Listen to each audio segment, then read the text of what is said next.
Hey, welcome to today's show. Today we have a new business associate, new friend, whatever category you're going to fit into, a Midwestern dude that I've met that's also happens to be a Special Forces veteran, Zach Rivera. Zach, welcome to the show, man.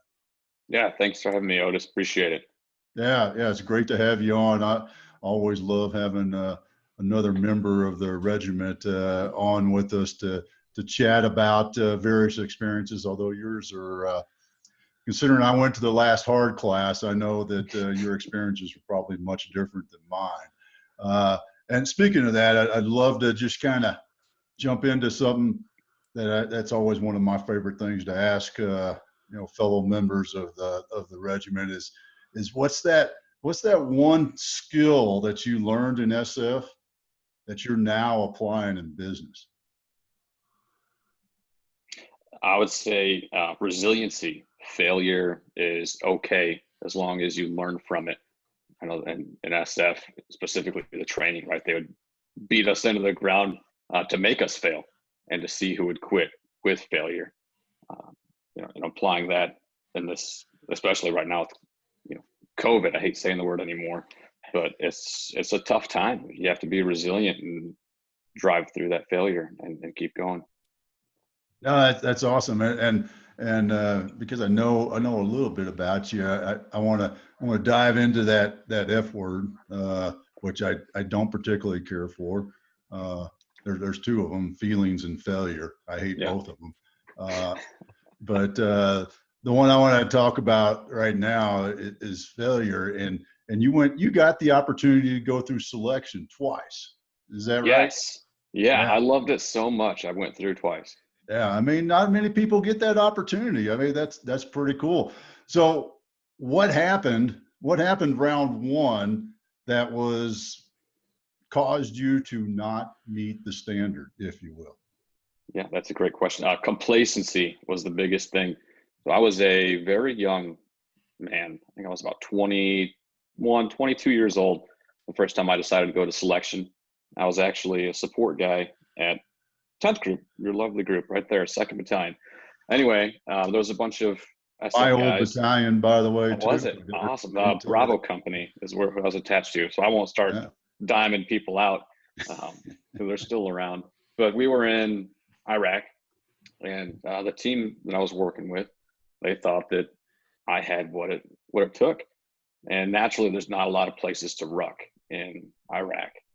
So I did what I could or what I thought was enough. And all the advice was, hey, just don't quit. Just don't quit. Keep trying, right? It's like, hey, yeah, that's it. That's all I need is to not quit.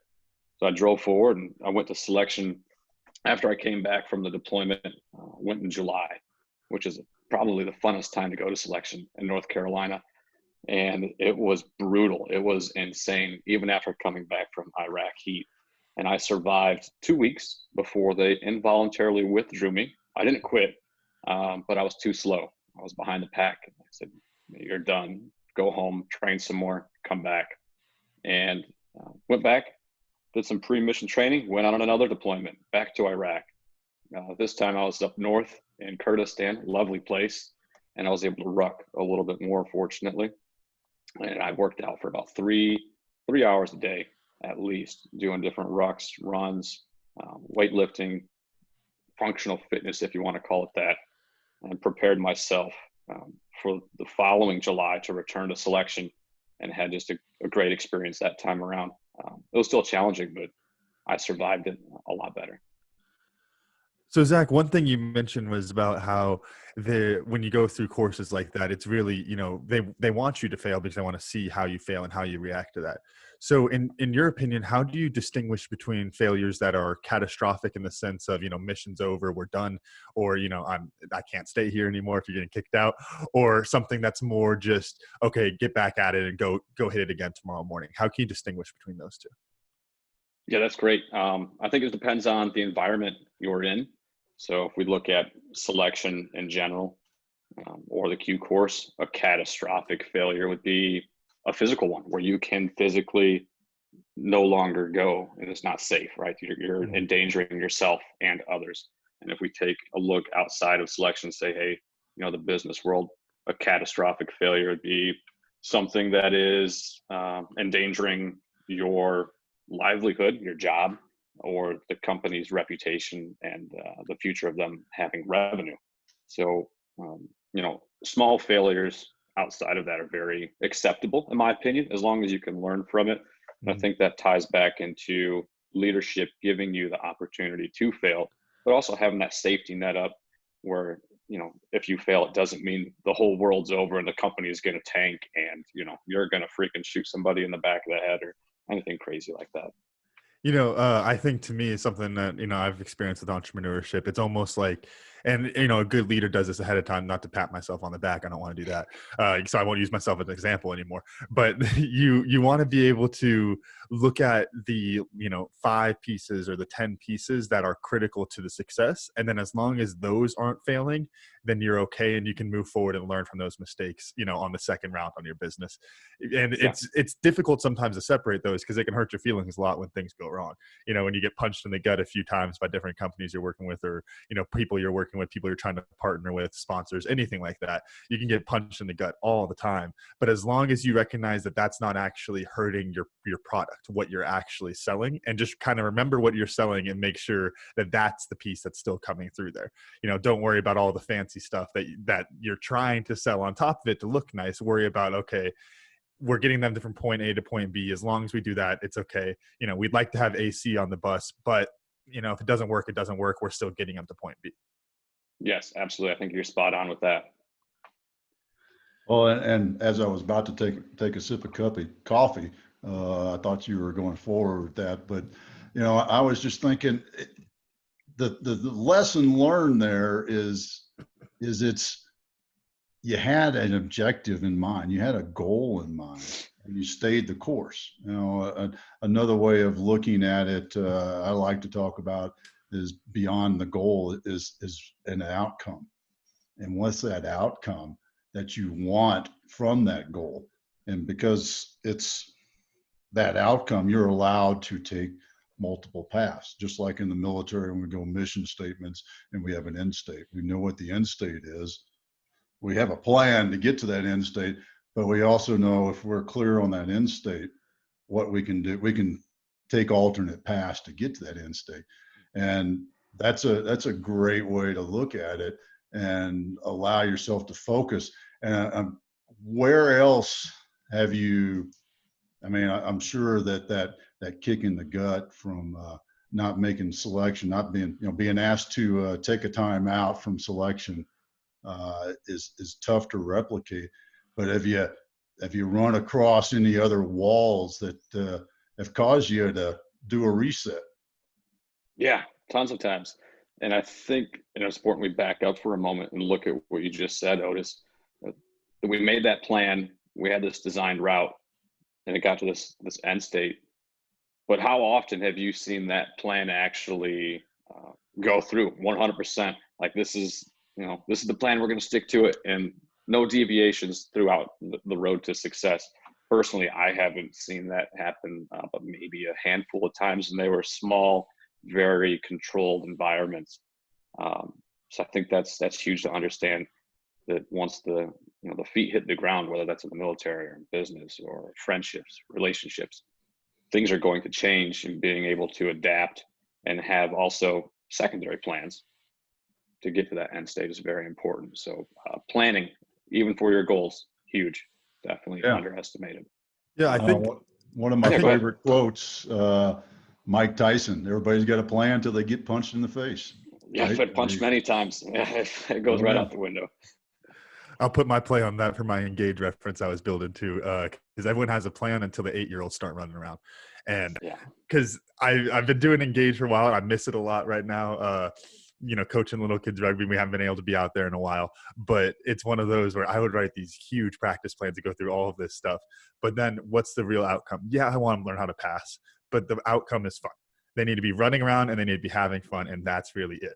And if you get in there as a coach and you're too focused on skills, you're going to lose your kids, because you have to be able to recognize that they're not having fun with their situation. Now, not everything's fun. You still have to learn stuff. We're out there to learn, but you also have to realize that if they don't have the energy for that today, or more so, they have too much energy to sit in line and learn drills, then you have to Hmm. be able to have that flexibility and move on and get your, again, kind of going back to the accountability and transparency of it, is you have to be able to have your team on the same page. That's where the big difference is.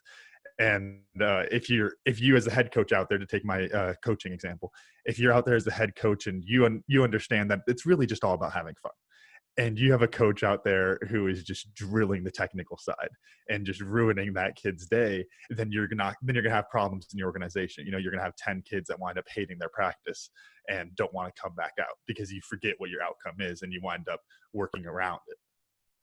Yeah, that's 100% accurate, and that tied into um, things in the military.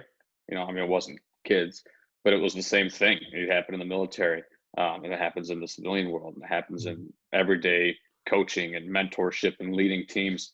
Those different distractions that get you away from that, and the ability to not adapt, or the lack of ability to adapt, really.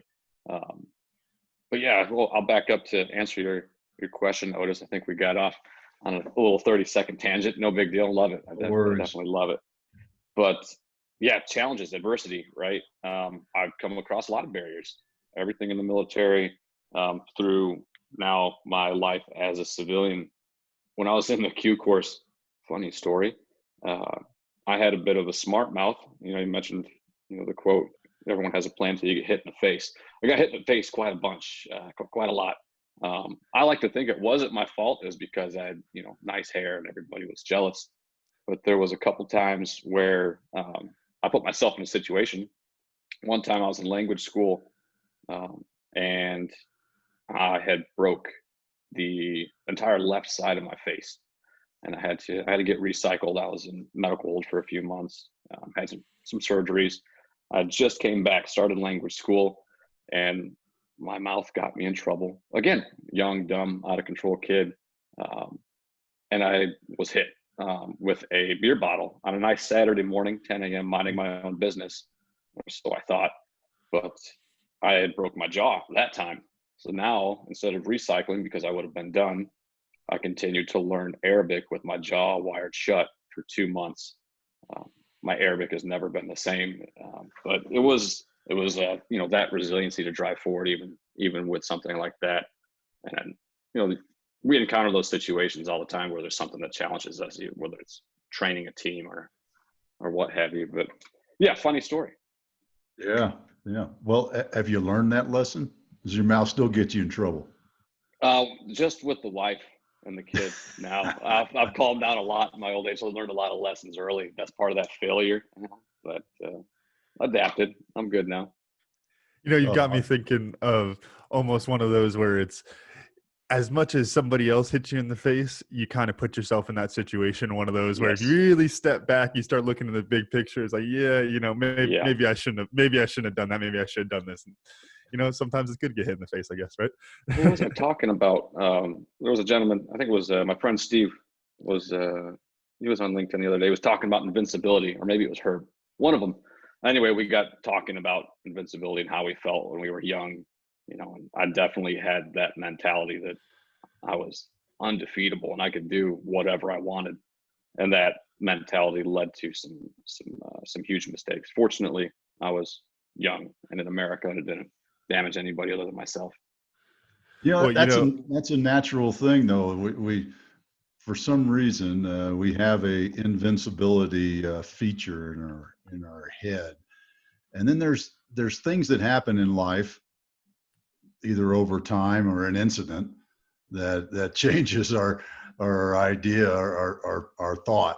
And I'm curious, did you transition, or did you get hit with a 2x4, quite literally, to learn that you weren't invincible? I think it was still a transition afterwards, right? Naturally, when your mouth's wired shut and you're trying to learn a second language, you're going to have a bunch of thoughts run through your head on what the hell did I do to get myself in this situation. Um, but still, that takes time to unlearn those bad habits and learn new habits and really change your entire mentality. And that, I think those mistakes and me taking that time to reflect really put me into a great position to grow as a young adult and become a better person overall and a more patient person. Honestly, now I take a second to think, pause, You know, respond. that was actually my Yeah. question, because I have a couple buddies who just in rugby have, broken a jaw and had it wired shut for a while. And that's the consistent story I've heard from them, is that they're so much quieter afterwards. They know when to shut up now. And they realize, it's like, wow, I have my mouth wired shut for 3 months. And if you just sit there and look at people, they just keep talking. And you can Yeah. learn so much about someone if you just sit there and look at them, because they'll just keep talking and keep talking. Oh yeah, it's a fun game to play when that awkward pause comes up, and especially in the world of sales, right? Because salespeople love to ramble. If you just be quiet for a second, they're going to break the silence. They're going to say something, and now you can understand something more about them instead of just showing up and throwing up. So it sounds like the prescription for American males about 22 to 23 is to break their jaw and wire their mouth shut for 3 months, and then they can reflect and become, make better decisions. Is that what you're saying? I mean, that's what I just heard both of y'all say. Yeah, I think, hey, everybody, and I should say everybody, let me back up a minute. Everybody should get their jaw broken at least once. You should at least get hit in the face. Getting hit in the face teaches you a few lessons. I should say everybody gets hit in the face. You hit my little girls in the face, I'm going to hit you back. But there's definitely benefits that come from it. And you're not indestructible, but you're not extremely fragile either. Mm-hmm. That's you just reminded me of doing my combatives when I was back at group, and that was one of the things that my good friend Mike Pick, when he was teaching us, Mike, Grandmaster of American Kempo, and what an honor it was to have him come down and train with us all the time. And he was adamant about it. No gloves, no pads, nothing, bare knuckle practice.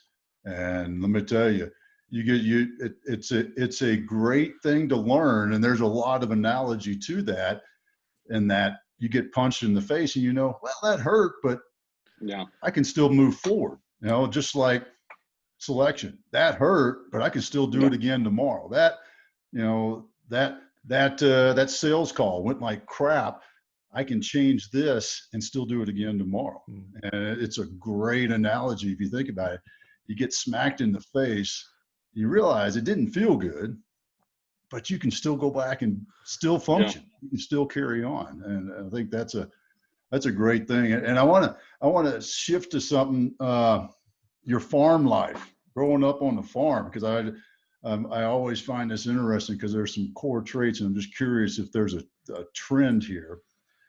So what traits did you learn being a farm boy that have carried through to, through the military and now into business? Yeah, I think you're onto something here. And I'll just clarify, just for everyone listening, I didn't grow up on a big, huge, wealthy ranch. Not that there are a lot of them out there anymore, but I was more of the family that worked for the farmers. They were all of my neighbors. We lived out in the middle of nowhere, and it was just something that we did. I think I started when I was 10 years old. My mom signed some paperwork, and I made $4 an hour. It was great.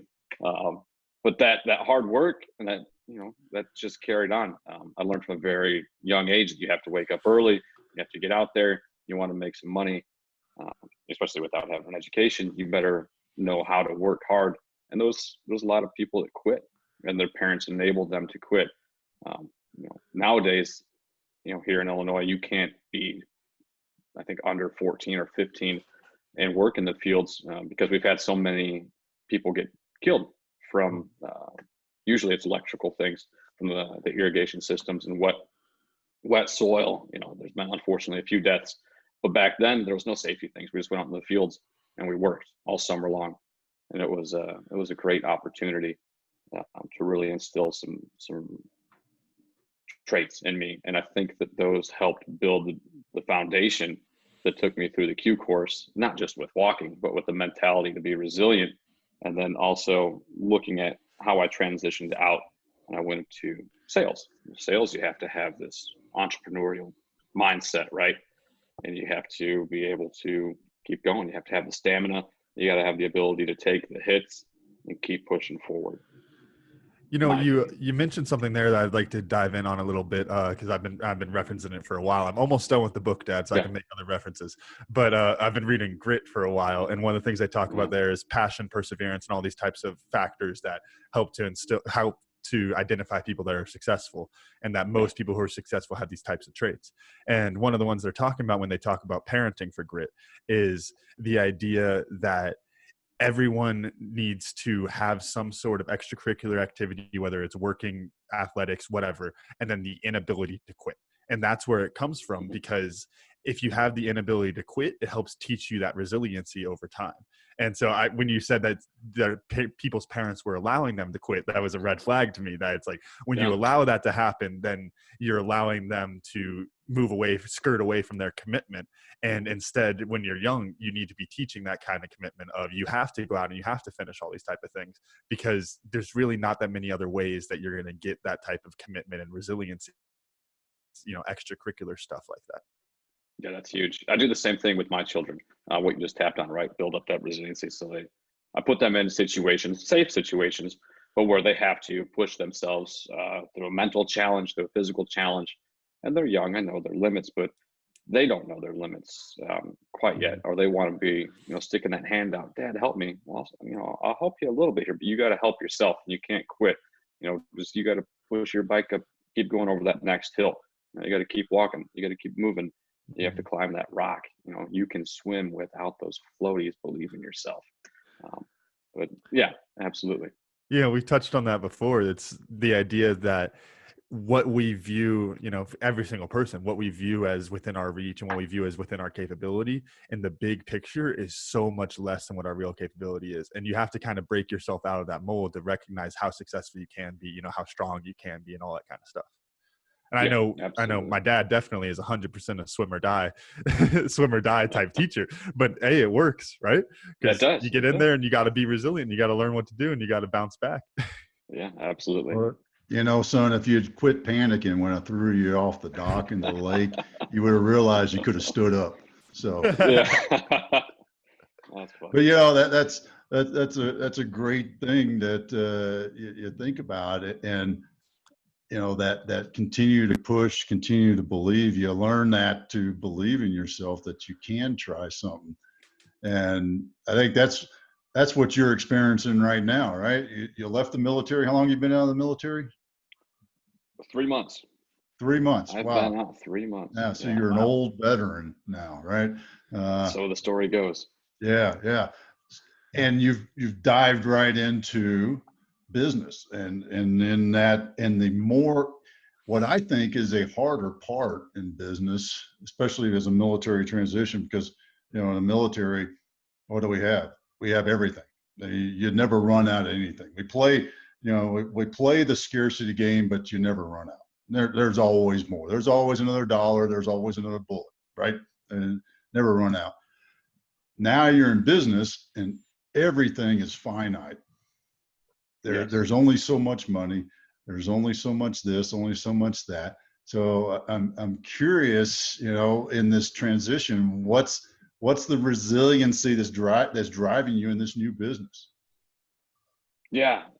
If I take a step back and I look at how my transition transpired, so I took about a year away from the team when I came back from my final deployment. I went through this long self-discovery phase, and I had a bunch of nonprofits help me out. It was a great experience, but they helped Give build those up this found. nonprofits, give those What's that? nonprofits a shout. Give those Yeah. nonprofits a shout. Yeah. The Honor Foundation, if Yeah. anybody hasn't heard of them, I recommend you look them up right now and help them out there. They were the most impactful part of my transition and helped me significantly. They are huge. Anyway, besides them, there was Elite Meat, another great person, another great nonprofit.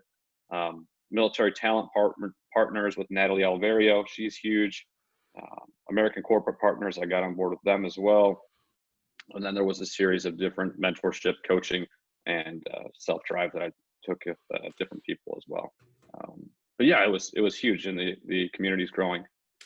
Anyway, back to what I was saying, the nonprofits help build this foundation, and without that foundation, I probably would have quit and became a cop or something by now. Not that there's anything wrong with a cop, but that doesn't fit my personality traits and my my characteristics, what I learned about myself.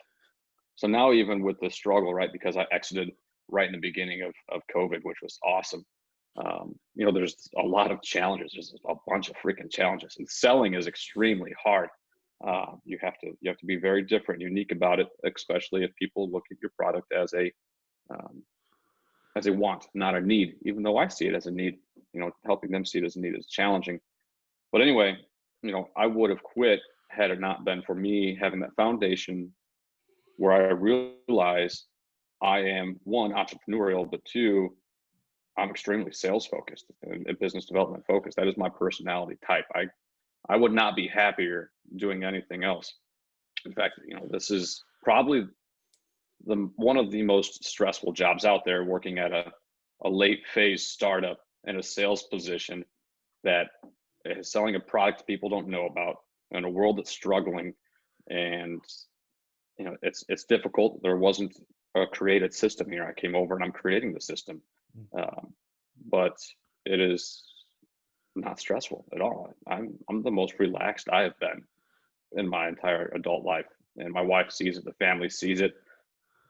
They don't know what the hell's going on. They don't know how to react. Dad let me have ice cream all the time. This is weird. He's making jokes. Yeah. Yeah. So why are you in a less? I mean, quite frankly, and I think Yeah. you talked around it, but you didn't come right out and say it. Sales No, is a stressful position. So it is. how are you able to be in this? What most people are like super. Every sales guy I've met, even the good ones, they carry a lot of stress because they're thinking they got to hit their numbers and they got to do this and they got to do that. And so what's your secret? How are you staying calm through the sales storm? I'd say my background had a big part to do with that, right? So I just said I'm significantly less stressed. The stress is still there, but it's nothing compared to what it was like on all of those fantastic deployments. Like, no one's going to die today if I don't sell. Nothing's going to happen. I still have food in the fridge and beer on the table, lights on at the house. Everything's great. Um, but you know, outside of that background, I leverage my network. I have coaches, I have mentors, I have a strong support system. I'm able to go into different rooms where I'm now not the smartest guy, and I'm able to leverage all of that knowledge, build relationships, and you know, redefine my personal brand and drive forward with all of that experience and all of that knowledge that I gained from everybody else. And it's just, I'm not alone. That's the biggest thing. I'm not alone. You know, one thing you touched on that I think I would kick myself we didn't dive into a little bit more, because I think it's a Yeah. fascinating type of area, is on the marketing side of the want versus need, and how it's just a very different side of the marketing. You know, I've we have an agricultural background. And I've tried to sell people food. It's easy. Hey, do you eat? I got food for you. Very, very simple translation. Hey, you have bell peppers? I grew bell peppers. Let's go. Yeah. It's a very simple conversation. But what you're talking about there is more of the want. You know, it's the icing on top of the cake and all that. So I would love it if you could dive in a little bit more about trying to sell as a want versus a need, or trying to convince people that it is a need and not just a want. Yes. I think that's the big problem right there, is a lot of people view it as a want where it is a need. So what the company is, it's 360 privacy, and we remove people's personal information from the internet, from people finder sites and data aggregator sites.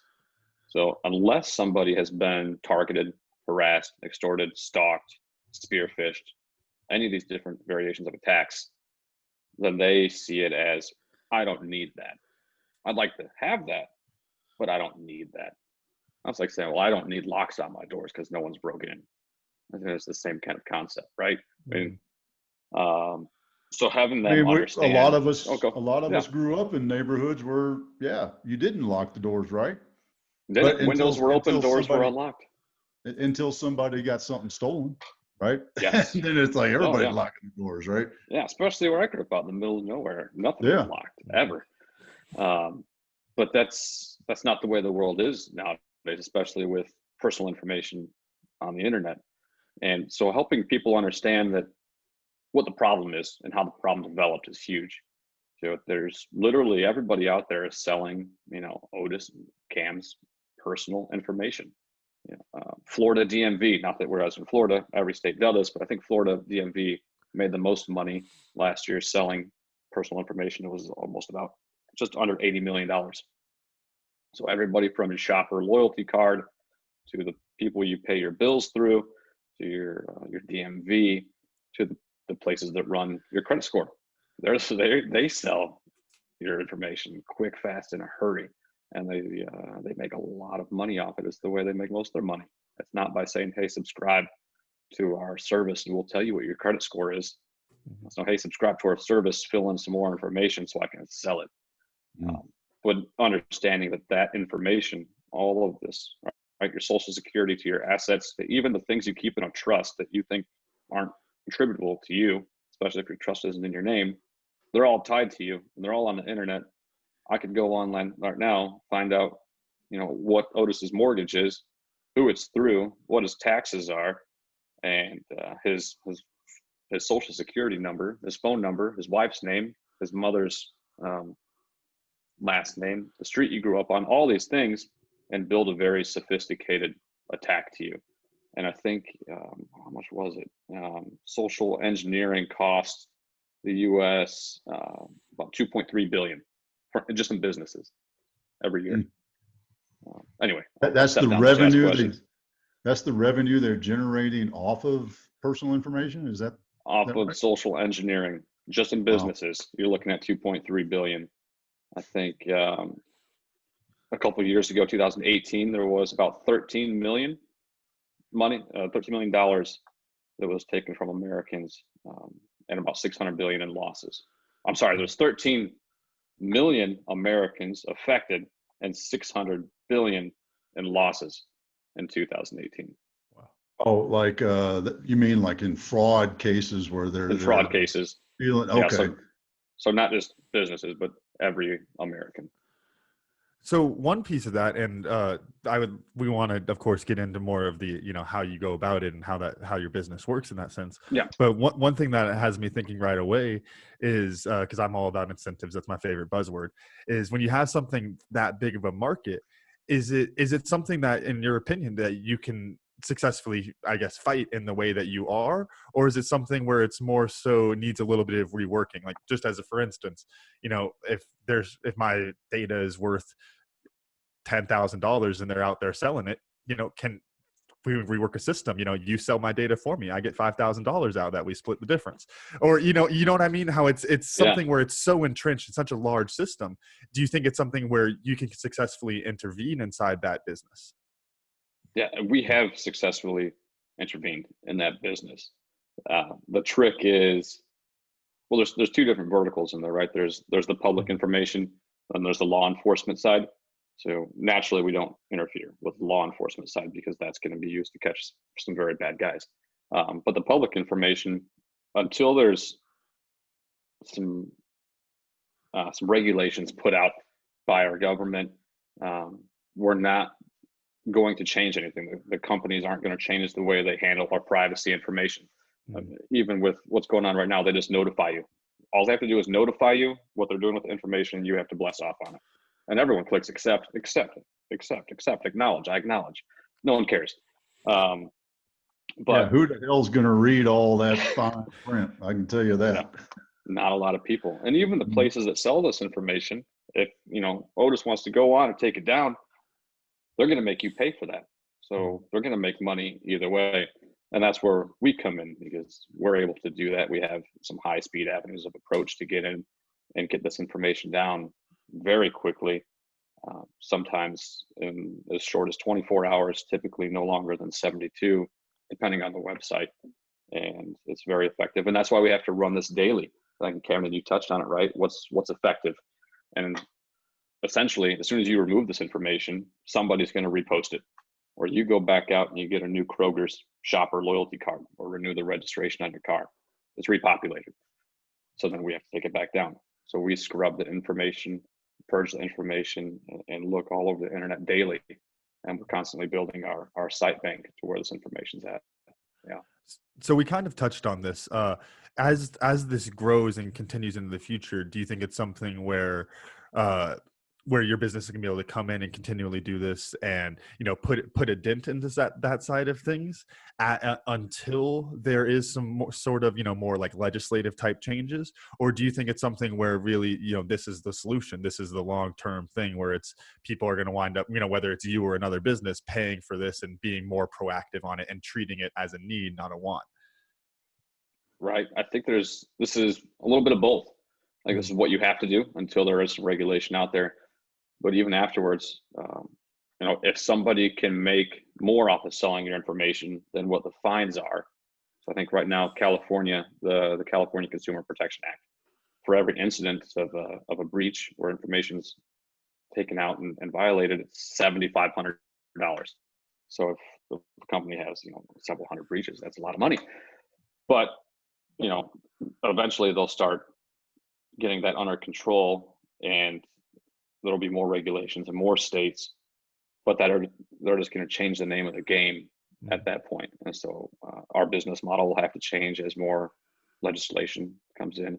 But hopefully I answered your question. I feel like I went off in a different angle. No, I mean, what I was going to say on that is, you know, it reminds me, we were talking about with Devon about policy and how policy, it can wind up being really ineffective if it's not geared properly, you know, doesn't use the proper language like that. Like we were talking about farming and how you could say, well, I'm going to help family farmers. Well, my family farm works for Tyson. What are you going to do now? Like these type of issues. And I can totally see how, especially in the technology side, there's so many different examples, but I can assume that from what you're talking about, it's such a deep realm of the language barriers and all these type of stuff to where the policy is really, really lagging behind, even worse than other technological areas. Well, look how fast technology has developed. It's crazy just to see that spike in that ramp, specifically over, you know, the past 5-10 years or the past year, and legislation, you know, regulations. How fast have those come on board? How fast have those changed? The two are not parallel at all. So yeah, there's this solution, in my opinion, is the best solution out there. And there are competitors out there, and I laugh because I looked up their employees and where they keep the information. So, you know, Cam goes online, he says, well, I want to remove this stuff. And you pay somebody, you know, their rate. One, they touch maybe 60, 70, 90 websites. We touch over 250. But also they have employees in India and Russia and Iran. And their servers are in the cloud. So now your information is back in the cloud, which is able to be hacked. So they can go online and say, hey, this politician signed up for this to remove these things, and this is where his information is. Now they just have an expedited route to find out what's out there. Whereas we're not in the cloud, and we're not 100% automated, and we're proud of that. You know, sometimes automation isn't the solution, and a white glove service is. Anyway. Well, sounds like a self-licking ice cream business model for some of your competition, doesn't it? Yeah. Well, I mean, it makes sense. So common folk, normal people, if you will, that aren't famous or rich, what's their concern? I mean, it makes sense if I'm a highfalutin, famous, you know, I've got like 1 million followers on Instagram or whatever like that. It makes sense that I want to do it. I want to, you know, I'm really concerned about my information being out there. But for the rest of the world, the other 99%, if you will, to use that terminology, well, why is it important to us? Where's the tipping point? That's the way I was going to put out a question down. Of where's the tipping point? You know, how much money do I have to make before I give you a call? Well, unfortunately, most Americans have less than $500 in even a savings account. I was like 80% of Americans. So financially, we're not in the best, or most Americans aren't, you know, prepared to handle something like this. And I would hate for someone to take food away from their table to buy this, you know, if it's not an immediate threat for them. We are working on a solution for the middle market, right? That's where a lot of people are. It wouldn't be as depth as, say, you know, a service that Beyonce would sign up for, which if she wants to sign up for, she should totally call me. But, you know, outside of that, she's a listener too, right? Oh, yeah, I know she is. She's a big subscriber. I found that out online when I looked up her information. Anyway, you know, if you, I'll I'll have to tell you a story offline about the mayor of Minneapolis when I called him. Anyway, we back up and we look at what we can do with these the normal Americans, the everyday Americans, and preventative measures are definitely essential.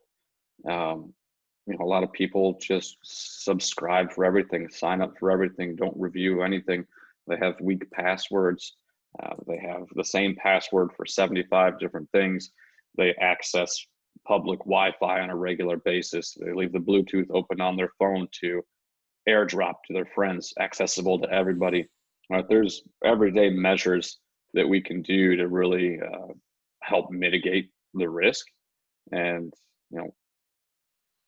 a simple thing like when someone posts a security question right for Google, instead of saying what your mother's real maiden name is, how about you say something that only you would know? Or instead of saying what street you grew up on, say the third or fourth or fifth street that your grandmother grew up on, or the street over.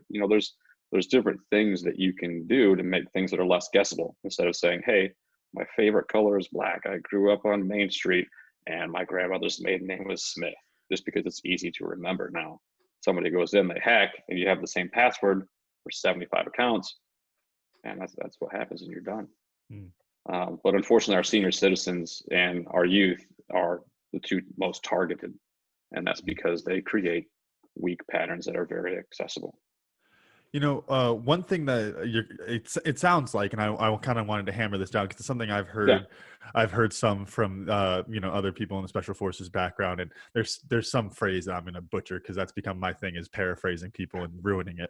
But the idea that the best thing to defeat an evil man or an evil person is a good person who's better at the evil things, right? And that's not violent. Is violent the word, not evil? There is that the. Because you're looking at me, because I know that's a quote. I've heard it a lot. Yeah, you're close. I think I know what you're talking about. So the idea, I'll just skip past that and act like I got it right. The idea is then how much in your business is it like being the best hacker to defend people from the hacking type side of things? Because the way you're talking about it, it's almost like, oh, I could get your information like that, which is why you would be the best person to then protect their information. Is that correct? That is correct. I think that's what you were paraphrasing is definitely essential in different areas. Whether you want to talk about hackers, right? You have ethical hackers, you have people that make great livings that work for the government, banks, financial institutions, pro sports, all these things, and they're very good at hacking. And they focus on doing red hat things, right? So they play the bad guy and they go in and they improve the system so that it's not completely accessible. And we do the same thing. No, I'm not the brains behind the operations at 360. Definitely, Adam, our founder, he developed his child, and he is extremely smart when it comes to all of this. And he has, in a true Green Beret attitude, decided to use his knowledge to help others. And my mind has been blown. Last week we came across this young lady, and she was sexually assaulted as a younger lady. And something resurfaced thanks to the internet. And the way the internet works, lots of fun people out there that hide behind and like to stalk and harass, not just her, but now her family. So, we'd love to do pro bono work like that. And that's why we have these kind of things. So we can go out there and help people for free that need this. So it's very, very, very happy to see that her and her family are now protected. And we were able to go on and remove almost all information, even on sites that are outside of our scope, on her behalf to protect her. Well, I want to kind of follow on Camden's flubbed quote, and are you going to get the quote right, or just make fun of me? Well, it's just a very likely genetic thing because I flub out quotes all the time. But what it reminds me of is a bit of a Sun Tzu sort of thing of, know your enemy as you know yourself, right? And and the only way to know the bad guy is to get in bed with the bad guy. I mean, to truly understand that. And without getting into your proprietary processes and things like that, is that an area that y'all are delving into with the dark web and all those other sort of things that we hear about. Yeah, we are. most of us don't know anything about those things. The dark web's hard. It's a difficult place to go and to take things down. Because typically, if something is for free, or not for free, for sale on the dark web, it's probably already been milked for what it's worth. And now if I go start probing around in the dark web and someone sees that I'm looking for, Camden's information, and I start pinging it, they're going to start jacking up that price, and they're going to realize it's worth more value. The dark web's a hard place, but we are moving into the dark web. We have a partner with the dark web, and we're going to roll out some solutions here shortly. But the dark web is a very, very dark, scary place. Is that kind of the golden egg in your sort of business of like, if you could solve that, it's like, oh wow, now we are the guys, this is the best, the best proprietary operation that you could have if you're able to shut that down, sort of thing? Personally, I think we're already the best, just because of our capabilities versus our competition. Not current best, but potential wise best. Potential best. Yeah, it's just the dark web is just a very challenging, wicked place. And our partner, I don't want to dive too deep into it before we have this thing ironed out, because I don't want to make promises that I can't fulfill in 6 months.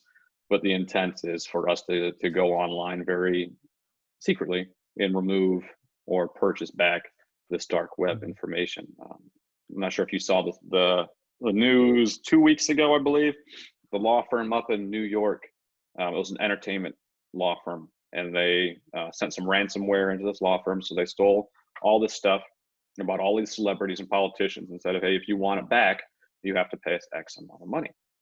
And I said, here's an example of everything that we have. And one of the people that had information on was President Trump. And they said, it's on the dark web. That stuff was purchased very quickly. So maybe that was purchased by some actors on his behalf. Maybe it was purchased on people who have some ill intentions. I guess time will tell. But if you want Madonna's information, she's on there too. I think it would be useful just for the sake of this conversation, because Dad, you're right. Most people don't know much about this. Could you give just a short little, minute or two excerpt about what makes it so different? What makes it, because I mean, dark web to me is almost just a buzzword if I'm talking about internet things like this. It doesn't really conjure up more, anything actual or, real references as to what makes it so different, besides the fact that it sounds so scary. It does sound scary, right? Dark web, man, it's intense. And sounds like a science fiction movie in itself, doesn't it? Exactly. It does. You go on and everybody's wearing cloaks. And it was essentially, that's what it is. So I'm by no stretch of the imagination the world leader of knowledge on all things privacy and dark web. But from what I understand, and hopefully some people can jump on and shoot some hate mail to me, is you go on the dark web, right? You're shooting through all these different little loopholes and portals and bouncing off all these different servers, and it eventually becomes so non-attributable that you log on to this one little specific one, and you're able to communicate with these people and see what they have for sale and purchase. Usually it's through the exchange of digital currency, because that can be non-attributable as well. But if you do that same route enough times, that's how you can figure out where someone is coming to the dark web.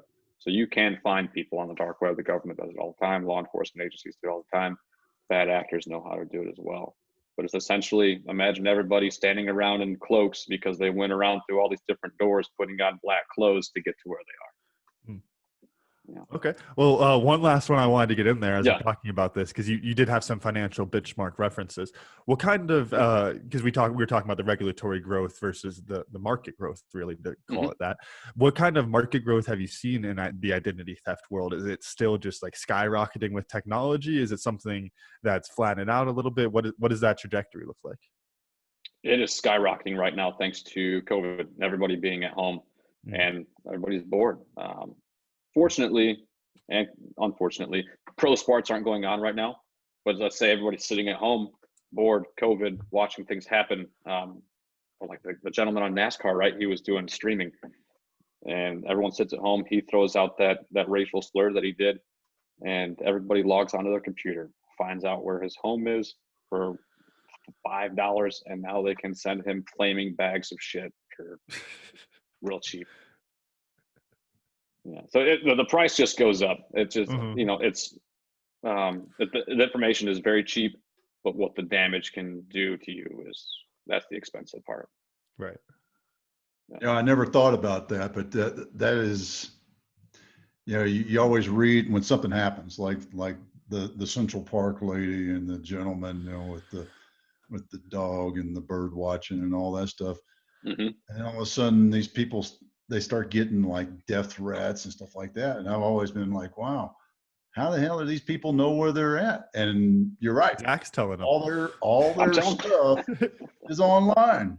I mean, what was it? Who was it? There was a news anchor. I'm trying to think.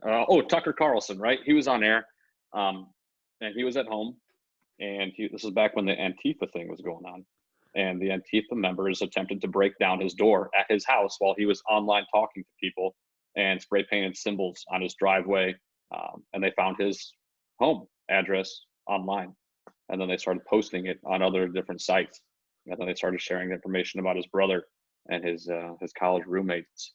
So this stuff is it's scary. It's scary. I could go online right now and see all the information on all of your relatives, all of their neighbors, all of your neighbors.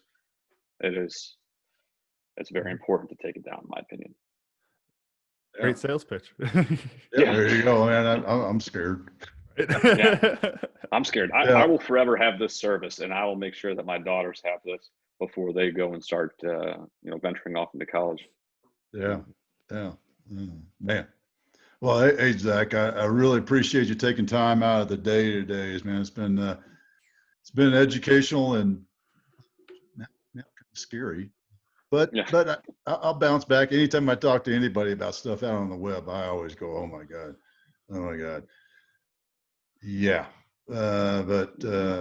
So to bring it back to a positive sense, I'm going to go first with what I learned, Camden, because you don't get to go first this week. It is, and for me, I'm a little long in the tooth, but a lot of times what I learned is like, oh yeah, that's a good one. And this week is one of those, and it's that it takes time to unlearn. The getting hit in the face. It's the how many times you're going to touch the hot stove until you learn that the hot stove burns your hand, and how many times you're going to get punched in the face in the bar for being a smartass. It takes time to learn new habits, and some people learn them quicker than others, depending on to use Camden's incentive, what the incentive is to learn something new. But yeah, that's mine. Zach, how about you? What'd you learn today? Yeah, great question. And thanks to Camden, I learned about also the resiliency in his coaching, right? And the ability to adapt, but also how that is no different than what we did in the military, right? At a foundational level versus what we're doing in the civilian world. And it's very important that we have a very like-minded approach as leaders, with whether it's, small children or small teams. Camden, what'd you learn? So that last little tidbit, that with COVID-19 and everything going on with that's caused a surge in the identity theft, and that's just skyrocketed. That's something I hadn't put together. I love it just because it's such an interesting situation. Nothing normal about it. That I love getting into the hidden benefits and costs of this type of thing. Whether it's the air pollution from no one driving their cars, or whatever type of little things that add up and we don't think about. That's another one that hadn't been on my radar that I think is super interesting. That because people are just at home and they're bored and they're just spending all their time online, that just means the market is opening up as far as the identity theft goes. Awesome. Well, Zach, how can if people want to learn more about 360 privacy, what's the best way to find out, contact you?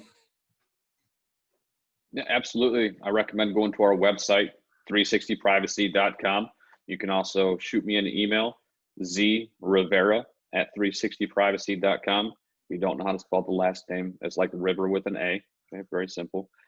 You can also look me up on LinkedIn, linkedin.com//Zachary Rivera. You can look for the beautiful hair.